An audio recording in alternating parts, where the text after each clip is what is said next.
Today I'll be showing you how to remove aloe vera without a blender in a quick and easy fun way. So you're going to start off by cutting out the ends and cutting the aloe vera in the middle to expose the aloe vera gel. I have already made a video on this on my channel. I just wanted to do another one at this angle for anybody that's been struggling to make sense of the other video. So if you haven't seen that one, I'll link it at the end. It'll be on the screen, just tap on it.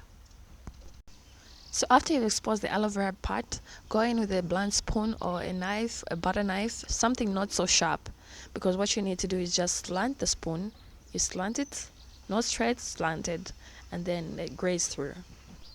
And you continue doing this all the way to the end of the leaf. This way, you're getting all of the aloe vera gel out without the foam. The great thing about this method is that it leaves the foam on the leaf.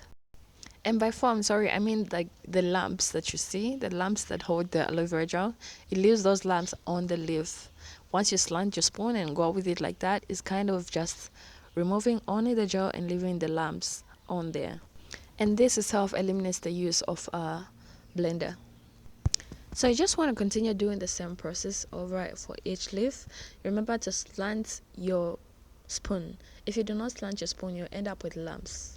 So the spoon kind of just allows you to just only remove the gel. Well, at least mostly the gel. Less lumps, more gel. I use aloe vera a lot for my hair. What do you use it for? I would like to hear in the comment section. Do you use it for your face? Do you use it for your hair? Or maybe something more interesting that I don't know about. So next thing is to remove the lumps from there so that it doesn't stick in your hair.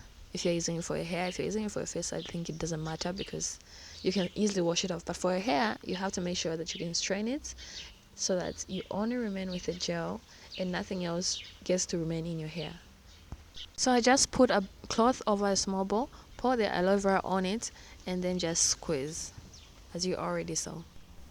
Now, if you did not slant the spoon well enough when removing the gel, you would have a lot more lumps remaining in the cloth when squeezing out. But if you did it well enough, you have less lumps and more gel.